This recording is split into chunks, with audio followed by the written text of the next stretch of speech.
Right then, Aston Villa vs Manchester United, 5 things to expect in this video. I'll be talking predicted team, Aston Villa threat, what my score prediction will be, and some other interesting things as well. So don't forget to leave a like, comment, and subscribe if you are new. This is the 5 things to expect. Without further ado, let's get straight into it. So I'm going to start off by talking about Villa's threat. Villa are a team who are in form. They've got some very, very good players. They've got some injury doubt, but still a very good team. And obviously, Unai Emery will know how to beat Manchester United. It's Aston Villa. They're a big team now. Champions League, better than Manchester United last season and better than Manchester United this season. They're 5th in the league. They offer a big threat. And the way that they play, they're at home. And they will look to exploit us. They've got some very good players. They put crosses into the box. They are a physical team. And the way that United have been playing recently against Porto, against Spurs, like it isn't against the odds that United do lose this game. And Villa are, as I said, they sit 5th in the league, winning against Bayern during the week. And they do kind of change the way that they play. Against Bayern, they kind of try to suck the approach in and kind of hit them on the counter. In this game, they're going to go into it looking like they can beat Manchester United. They've had some very, very good results against us in recent years. They're going to, again, try and go for it. And that is the huge worry going into this game for me. Villa's main threat is probably from Ollie Watkins. He can score goals. But you look at their other threats as well. They've got Morgan Rogers, Jacob Ramsey, who I think is an injured out for the game. But still, Onana, another injured out. But still, players who can really cause an effect for Manchester United. And with the way that United have been playing, with that inverted fullback, especially with Delo against Porto, there were a lot of space in behind. And Unai Emery will literally just tell Villa to exploit that space in behind Manchester United, and that ultimately what could happen.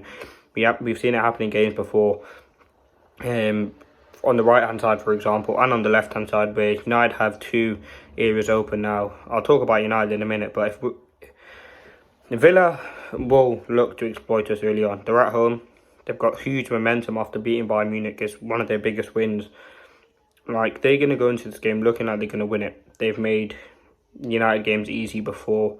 They're going to go into it with a lot of confidence and a lot of kind of momentum. As I said, they're a strong team. They can cause issues. So I would be very, very scared for Aston Villa. The second thing I want to discuss is Ten Hag. Ten Hag can't make mistakes going into this game. He literally can't afford it. It's make or break for Ten Hag. Like, you could see him revert back to certain things that we don't really usually see. Maybe changes in midfield, changes defensively. But ultimately for me, it's one of the biggest games of Ten Hag's career. Forget the FA Cup final, forget the kind of Carabao Cup final for a minute.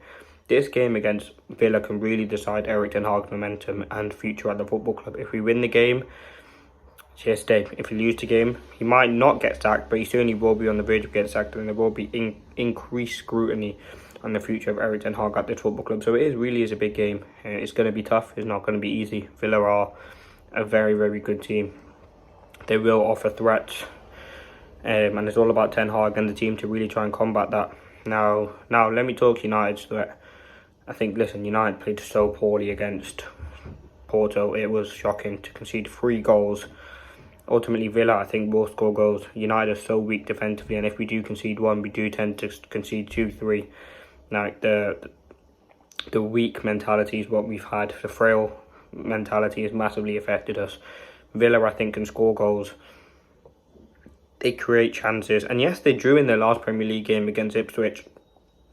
But still, it's not like we've got bossed off the park in literally most games in United this season. So I'm hoping we can have more of control tempo in the game. In terms of team selection, obviously Onana will be in goals. Delo, Mazraoui will be at left back. For me, I would actually drop Martinez. He had a shocking performance. And I don't think we're going to really suit Eric. We don't think we're going to really need Martinez in this game. Villa are a team who, listen, they put crosses into the box. I think Maguire and De Ligt can really work with that now. My feeling is I don't think Ten Hag will drop him. I think Ten Hag will keep him in the team. I think Ten Hag will keep Martinez in the team. He's a player that he trusts. But listen, you look at Maguire. He's been so professional this season. Literally might have saved Ten Hag his job during the week against against Porto. Like, it is a real big sort of game for him. And defensively, Villa create chances. They hold up striker. They get in behind. So maybe Martinez dropping to the bench won't be the worst ideas. Now, see, Delo, the instruction for me for Delo, like I said in the last game, would be stay in your position. Yes, the inverted thing's a good idea, but it hasn't worked When you go into midfield, you just see a lot of gaps open on transition. And yes, it works, as I said, playing out from the back. But United, we're not good at playing out from the back. So really, for me, I'd keep Delon in that left-back position. Don't think he can really offer much going forward. But listen, it's about, for me, Delon as well. Having that ability to go up the pitch and have a form combination with whoever the left winger will be, which I'll obviously talk about as I get up the team.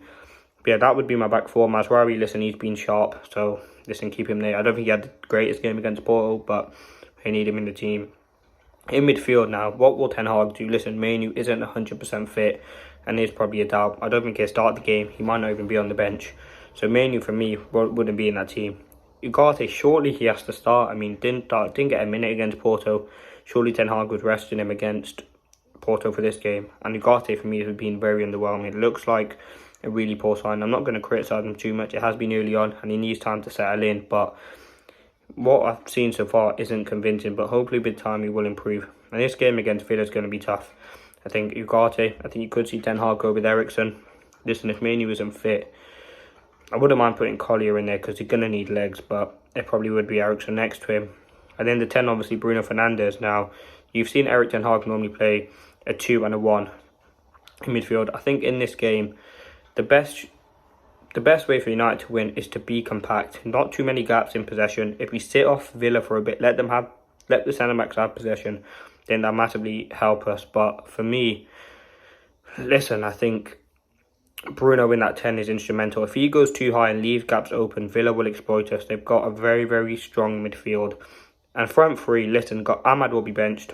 His performance wasn't very, very convincing against Porto, and I think he will be benched. I think it'd be Garnacho on the right, Rashford on the left. Obviously, Rashford was benched or taken off against Porto for rotation, so he'll be sharp for this game. That was a weird sub, but listen, he'll be sharp for this game and he can have an impact. I think it's going to be tough. We'll be on the counter-attack, but we can really use Rashford's pace in a game like this and hopefully he can get some goals.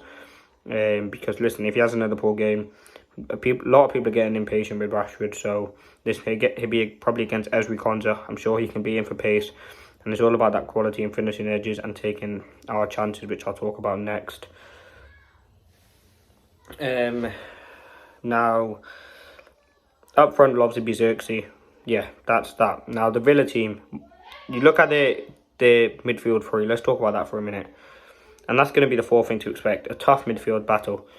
In their last game, I think it was Onana, Tielemans and Morgan Rogers.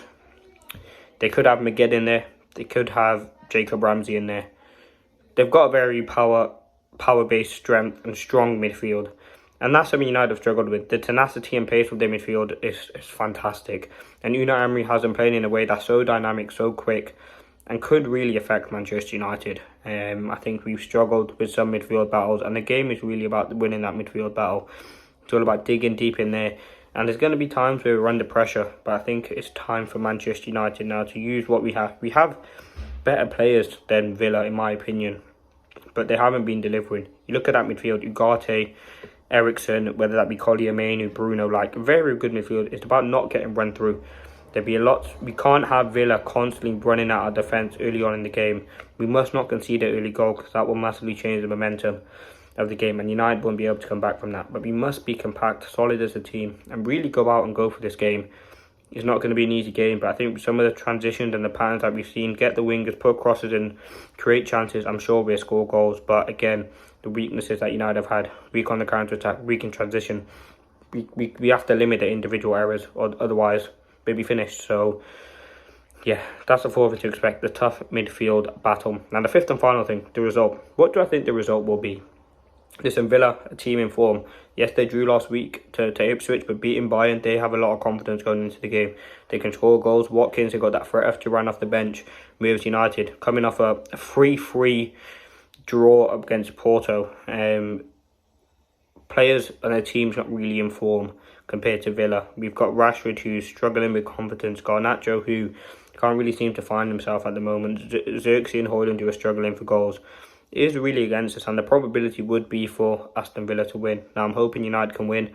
It's all about creating those chances that we can create and being clinical with them. They've got a very, very good goalkeeper in Martinez.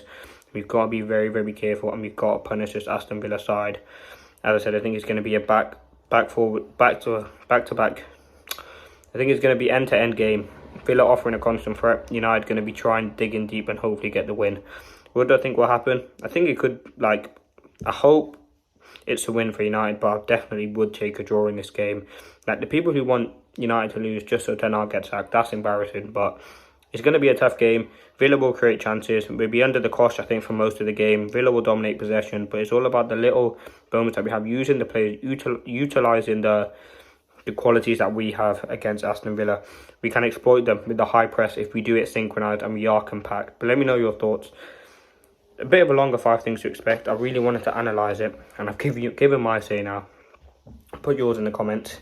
We'll keep you up to date. It's a tough game for United, but let me know your thoughts. Thanks for watching. Peace.